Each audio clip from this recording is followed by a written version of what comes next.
Hey guys, been a while since I've made a video with everything that's been going on and Heroes Con getting canceled. There wasn't a whole lot to do other than just hunker down and do what we were told, but I've been able to hit a few comic shops in the past couple of months, so thought I'd show you what I got. Picked up Guardians of the Galaxy, let's focus in a little bit. Guardians of the Galaxy number 24. Number 25 and number 26. This is a fun series that I picked up these couple issues simply because it had Silver Surfer and Galactus in it. But it's a lot of fun. They allude back to things that are in present day Marvel continuity, and it's kind of like the panel in New Gods #1 from the early 70s Jack Kirby did, where you see Orion looking at the battlefield where the old gods died, and he's holding what appears to be Thor's helmet. Or the panel in Commandy #29 from the early 70s, where they find Superman's suit in Commandy's world, and it's just teaser enough to make you wonder, what happened, what led up to this, how did this get here, that kind of thing. So if you can find these in cheap bins, I recommend. Well, these three issues I know were good, so pick those up. Got Legion of Superheroes number 273. Nothing really special about this issue. I just needed to fill a hole. Got Action Comics number 443. I've wanted a copy of this issue for a while. I think this was the only 100-pager that they did in Action Comics, but it's got some really cool stories in it from Silver Age and Golden Age, so picked it up. Now, Thor number 223. I already had this one, but this was an upgrade for me. Picked this one up at a place called Planet Comics up in Anderson, South Carolina. If you're up that way, go by and take a look. They're kind of jumbled. I'm not going to lie. Their store's kind of in disarray right now because of everything that's been going on, but they got a pretty good selection of stuff, so go by and check them out. Excuse me. Got Lone Wolf and Cub number 10, number 12, number 17, number 18, number 19, number 21,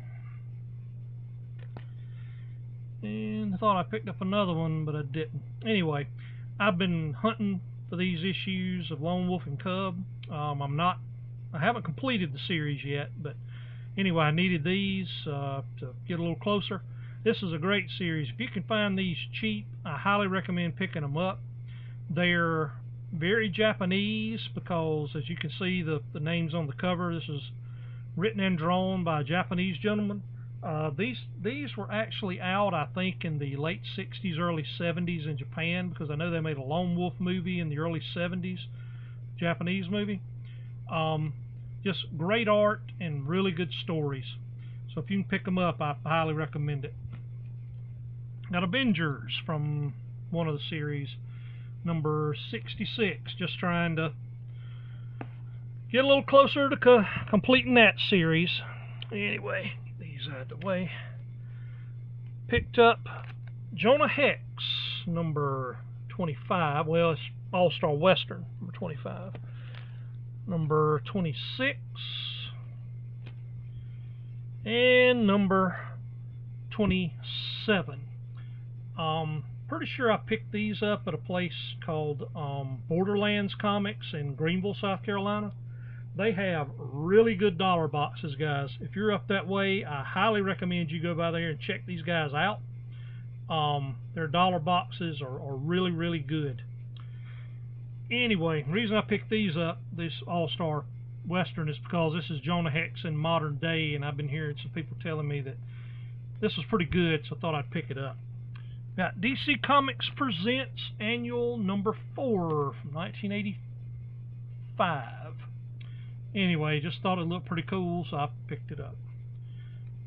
Picked this one up because it was signed. This is Lone Ranger number 10 from Dynamite. Sergio Cariello signed it. So for $1, thought I'd pick it up.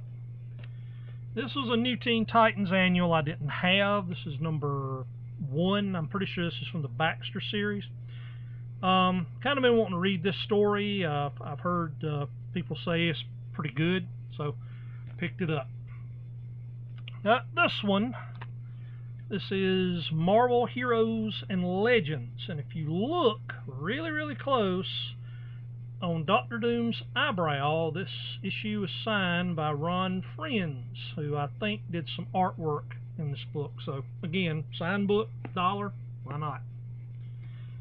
Picked up Winter Soldier number 1, slide it over a little bit, and number 5. I've read a couple issues of this Winter Soldier series. This first art that they did, first 5 issues or 6 issues, called The Bitter March, is very good. So if you want to pick up a good espionage type story, pick it up. Got Amazing Spider-Man number 160. Saw this in a $1 box, and I mean, anytime I see an old Spidey comic from the 70s for $1, I mean, I'm gonna pick it up. Yeah, it's got, you know, some nicks and scrapes on it, and it's been well read, but, you know, why not? This one I picked up because whoever Borderlands bought this from wanted $100 for this comic. And I was like, why in the heck would this thing be in a $1 box? Well, the guy, they made a mistake by putting this thing in a $1 box. Because when I got home, found out this comic was published, which I haven't opened it yet. The comic was published in 1951. This was the last issue of Crazy Cat Comics. And it's actually kind of rare. So, looked up on that one. Anyway, you got Batman Annual number 4 from the new series. And I just picked it up because I like Batman. This one, and you're going to see a big giant white spot, a couple of big giant white spots on the top right hand corner of this issue. And matter of fact, there's a couple more scrapes on this thing. Normally I wouldn't have picked this thing up, but there was a guy that insisted on talking to me while I was looking through the boxes, which I don't mind talking to people, but this guy wanted to talk religion and politics, which is the 2 things you just don't talk about, you know, and not end up causing big time problems. So anyway, I picked this book up and I acted like I was going to show my son what I had found. I acted like he would be interested in it, just to kind of get away from this guy. But anyway, I should have put it back, but I didn't realize that it was that messed up. Anyway, got Hit Girl issue number 4. Got Fatal issue number 2. I'm trying to get this series. I like it. It's, if you've heard me talk about it in some previous videos, it's kind of a strange series. Anyway, it's crime noir, just H.P. Lovecraft, and just, you know, all kind of stuff. But it's really good. But you got to read the issues in order because you'll get confused as heck if you don't. Found this in the $1 bin. Captain America Deathlock Lives. Not sure if this is reprints of Captain America issues that I believe it was Mike Zeck did in the late 80s. But for $1, I figured, you know, I'd take a chance to pick it up. That's Superman number 100, Death Clark Kent. And I just figured I'd pick it up. That Marvel 2-in-1 number 5 with Thing and the Guardians of the Galaxy, guest starring Captain America. Got Avengers Annual number 17, part of the Evolutionary War. And got Avengers number 350, Avengers versus the Starjammers. Just thought it looked pretty cool, so picked it up. Let me get these out of the way. And the last 3 things I picked up.